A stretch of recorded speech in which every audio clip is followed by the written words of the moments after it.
ขอบใจเย็นจมค่ะเพราะว่าของหนูนี่เสื้อผ้าก็ไม่มีห้องเรียนก็ห้องหนึ่งเรียน2 ชั้น2 ชั้นแล้วก็เสื้อผ้าแล้วก็จะมีที่นี่มีแต่อากาศหนาวกับหนาวมากแล้วก็เด็กๆก็ไม่มีเสื้อผ้าใส่รองเท้าก็ไม่มีแล้วก็สมุดดินสอหนังสือขาดทุกอย่างสาธุนะคะครับสาธุเวลานี้เราก็ตามหลังครูบาหลวงท่านจะพาไปเยี่ยมชมความสำคัญของชาติของเชื้อชาติหรือเผ่าพันธุ์มนุษย์ที่นี่ก็เป็นโรงเรียนของดอย30เราจะไปพบกับเด็กๆแล้วก็คุณครูว่าเขาสอนอะไรกันบ้างเรียนอะไรกันบ้างเป็นอย่างไรเพื่อได้ไปบอกทางที่มีอยู่แล้วเกินอยู่แล้วมาแบ่งปันกัน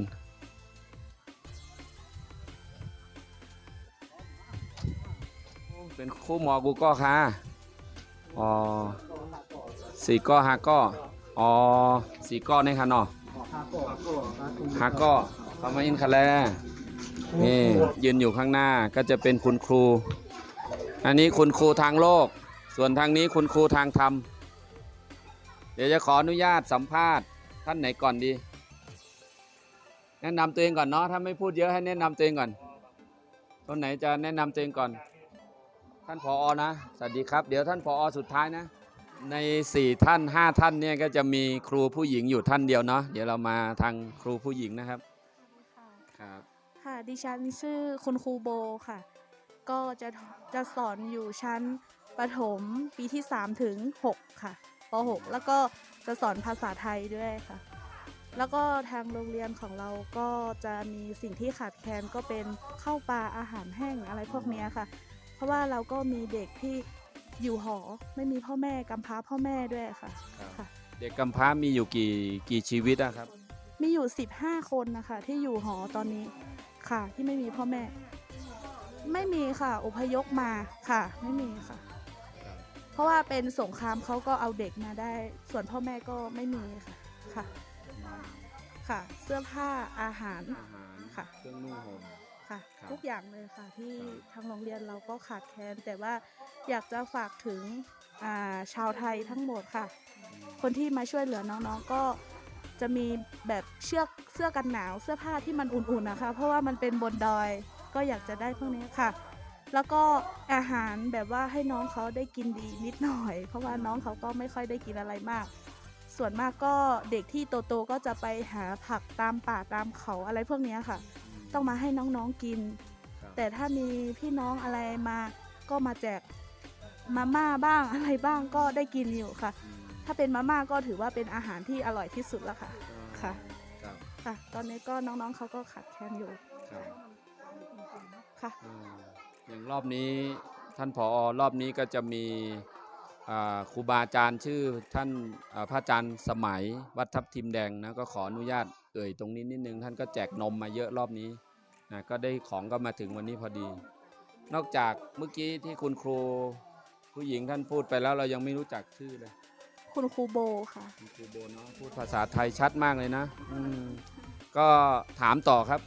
เป็นครูผู้หญิงท่านเดียวทำไมถึงอยากจะสอนที่นี่ไม่อยากหนีไปอยู่กรุงเทพหรือหนีไปประเทศไทยเหรอครับก็ตอนเด็กๆส่วนตัวหนูก็เคยเป็นเด็กที่นี่อะค่ะเคยอยู่โรงเรียนที่นี่แล้วก็จะมีพวกผู้ใหญ่สนับสนุนส่งให้เรียนต่อถึงจบถ้าจบแล้วหนูก็ไม่คิดว่าจะจากไปไหนอีกเลยอยากจะอยู่กับเด็กๆที่นี่ให้เขาได้มีความฝันให้เขาได้เป็นอย่างที่ฝันของตัวเองอะค่ะก็เลยบอกกับตัวเองไว้ว่าไม่อยากจากเขาไปไหนเพราะว่าถ้าวันนั้นไม่มีคุณครูที่มาสอนเราเด็กวันนี้ก็ไม่มีเรา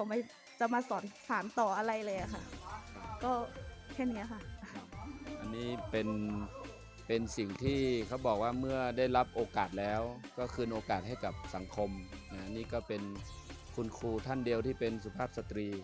แล้วก็มีความสำนึกรักความเป็นคนไทยใหญ่ในเมื่อได้รับโอกาสจากผู้ใหญ่ส่งเสียจนเรียนจบวันนี้ก็มาคืนเป็นคุณครูให้กับที่นี่ ผมถ่ายคลิปนี้ก็เพื่อที่จะไปแบ่งปันนะเผื่อท่านอื่นที่มองเห็นอยากจะสนับสนุนที่นี่ยังขาดแคลนเยอะก็ขอบคุณนะคุณครูบัวนะครับขออนุญาตมาทางผอ.นะครับท่านผอ.ครับชื่อ ครับผมชื่อนายคือลาวครับ นายเครือดาวนะครับ ครับผม ในฐานะบริหารที่นี่มีอะไร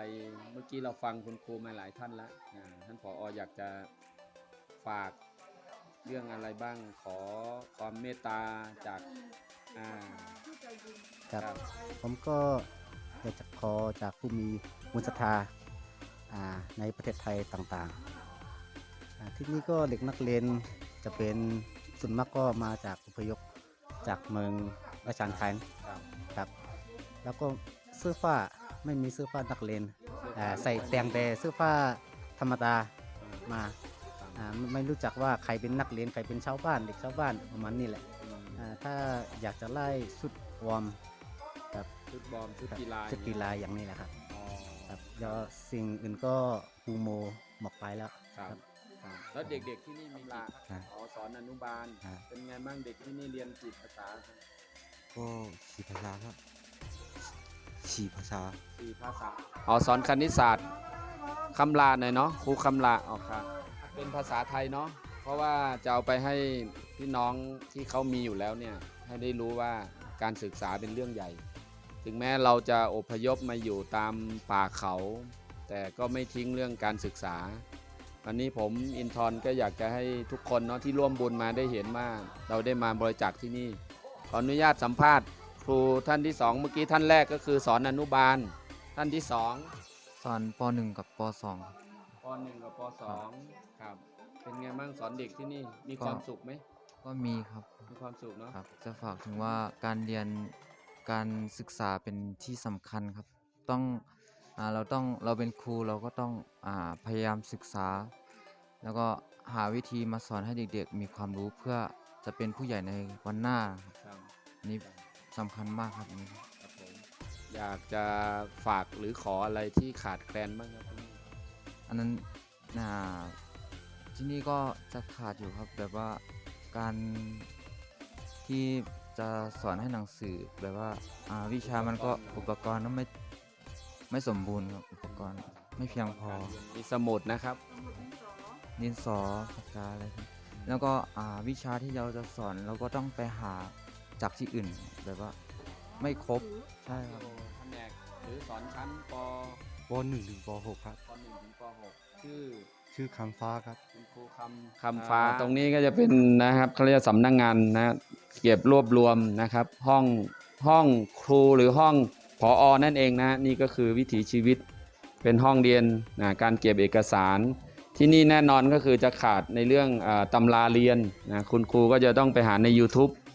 อันนี้ก็เป็นห้องเรียนห้องเอกสารประมาณนี้นี่ก็คือสมุดเปล่าแล้วก็นี่คือเป็นห้องเก็บเอกสารประมาณนี้เนี่ยครับก็จะเป็นห้องเรียนแบบนี้ก็จะใช้ปากกานะครับไว้บอร์ดเขียนเหมือนกันอันนี้ก็คือเป็นผังเป็นห้องเรียนป .6 แม่มานี่หน่อยมาดูเขาเรียกว่าระดับนี่ห้องครูนี่รายชื่อก็จะไล่ตามสเต็ปนี้อันนี้เป็นยังไงครับผอ.อันนี้ก็คือท่านผอ.ใช่ไหมครูใจเคอหลาวก็คือท่านผอ.อยู่นี่นะนี่ก็ไล่มานี่นักเรียนเนาะเนี่ยครับนักเรียนอันนี้ป .6 ครูบัวมีอะไรจะอธิบายไหมนี่ก็คือกิจกรรมภาษาไทยใหญ่ก็คือลองต้งหนึ่งการต้งหนึ่งลูกเฮนฮงเฮนจั่นเงา130คนนี้นักเรียนอยู่นี่นักเรียนเจอแล้วนักเรียนอยู่นี่ของหนูนี่เสื้อผ้าก็ไม่มีห้องเรียนก็ห้องหนึ่งเรียน2 ชั้น2 ชั้นแล้วก็เสื้อผ้าแล้วก็จะมีที่นี่มีแต่อากาศหนาวกับหนาวมากแล้วก็เด็กๆก็ไม่มีเสื้อผ้าใส่รองเท้าก็ไม่มี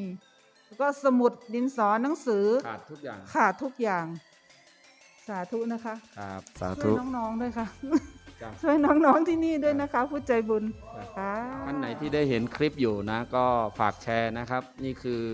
น้ำใจเจตนาของพี่น้องคนไทยท่านหนึ่งนะก็คือพี่ขายแสงนะท่าน ไม่ ก็ เห็นแล้วก็เรามาเห็นแล้วก็อยากช่วย อืม แล้วก็บอกไป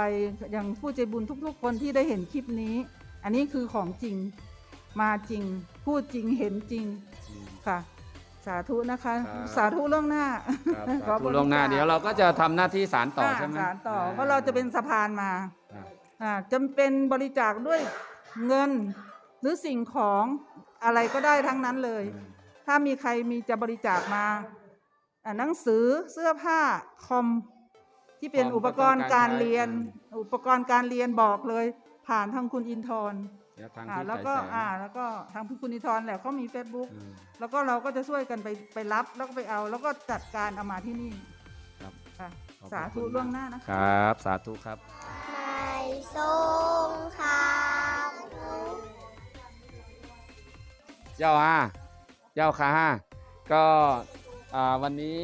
ผมเองก็อยากจะพาทุกท่านเนี่ยมารู้จักแล้วก็สัมผัสวิถีชีวิตเด็กๆบนดอย 30 ก็มีตั้งแต่เด็กเล็กเนาะตั้งแต่เด็กโตอยู่ข้างหลังสุดหนูเรียนชั้นอะไรอ่ะชั้น 5 ชั้นป .5 หนูชั้นอะไรชั้นอนุบาลอ๋อนะเด็กๆที่นี่ก็จะใส่ชุดนักเรียนแบบนี้ไม่มีเหมือนในไทยนะครับ นี่แปลว่าเราเห็นถึงความอัตคัดแต่ด้วยมนุษย์สิทธิมนุษยชนเนี่ยก็มีความเป็นอยู่ก็คือต้องให้การศึกษาต้องเรียนภาษาที่นี่ก็จะเรียนถึงป .6 หลังจากนั้นก็จะส่งไปที่ดอยไตแดงก็จะมีเด็กๆทุกคนนะครับ คุณครูบัวที่นี่ส่วนใหญ่มีเด็กผู้หญิงเยอะหรือผู้ชายเยอะครับ ผู้ชายเยอะค่ะ ผู้ชายเยอะกว่า ค่ะ เนาะ ผู้ชายจะเยอะ ผู้ชายเยอะกว่าเนาะไหนลองบอกชื่อหน่อยดิใครจะบอกชื่อตัวเอง ใครจะบอกชื่อยืนนี่เลยลองเชิญพี่ๆแนะนำตัวเองก่อน สวัสดีค่ะ ชื่อ เด็กหญิงเชยานิดค่ะ ชื่อไตเหรอ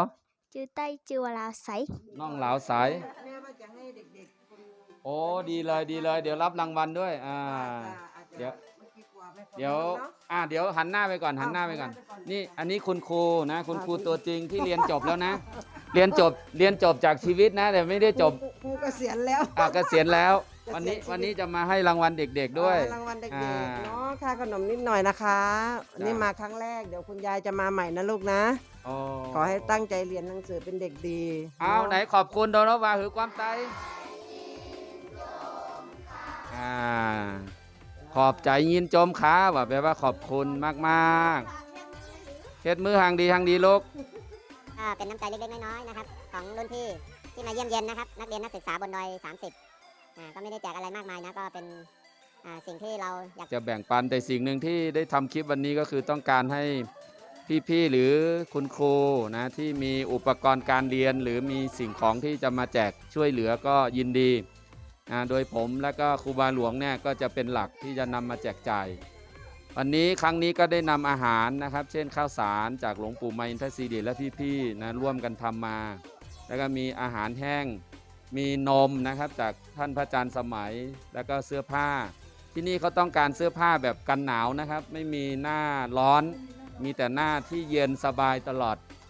นะก็ฝากได้นะครับผมอินทร์นะครับก็ยินดีนะที่จะประสานโอเคดังๆค่ะเสร็จแล้วขอบคุณดังๆหัวหน้าห้องปันป้อนนะให้พรหน่อยให้พรแบบภาษาไทยใหญ่1 2 3 มินาซันโตสัปปะละกอมินาสัน สาธุลองลาเป็นความใจอินคาลีอ๋อ ลีกา เอาค่ะ เอาค่ะชื่อข้าก็คือลาวครับเนาะ เอาค่ะ เป็นผู้กวนโรงเรียนตีไหนค่ะ เอาค่ะ เอาค่ะเตียวกับไรสวนในก็เดี๋ยวมีโรงเรียนผักต่อถึงจันหก เอาค่ะ เอาค่ะไปปึงสวนเขาค่ะก็เดี๋ยวมีไว้633นั่นขนาดเนาะ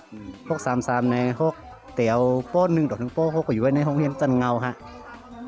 789ก็เดี๋ยวเป็นจันกลาง 10 11 12มันจะเป็นชั้นสูงเห็นไหมคะมันก็ตีกับเปียงๆทางเมืองไทยเป็นปม6ไหนมันจะเป็นชั้น12เห็นไหมคะแต่มกุบว่าเขาคันในเมืองมันจะมีชั้น10คันเนาะเขาขาขึ้นชั้น10แล้วเขาได้ขึ้นชั้น2เห็นไหมคะเมื่อเลี้ยวเขาขาได้เลยขึ้นชั้น12ย่าเขาจังไรได้ต่อชั้น2เห็นไหมคะ พอสุดกันนะครับจะส่งกับกันอะไรทั้งนั้น ก็สุดที่ไหนก็เขาคาส่งกับที่ลอยใต้เลี้ยงอ๋อเขาคาลอยใต้เลี้ยงก็เขาคามีจันสูงจันจอมเอาค่ะเอาค่ะพอจบที่ลอยใต้เลี้ยงไหนตัวเป็นมีน้ำกันไหนก็ส่งกับที่เกียงใหม่นั่นก็ที่นอกเมืองเมื่อเลี้ยวก็เตียนได้กับเฮียนไปเหมือนสนังนิวซีแลนด์เขาออสเตรเลียเขาจะไหนก็มีไว้ปองค่ะ ค่ะ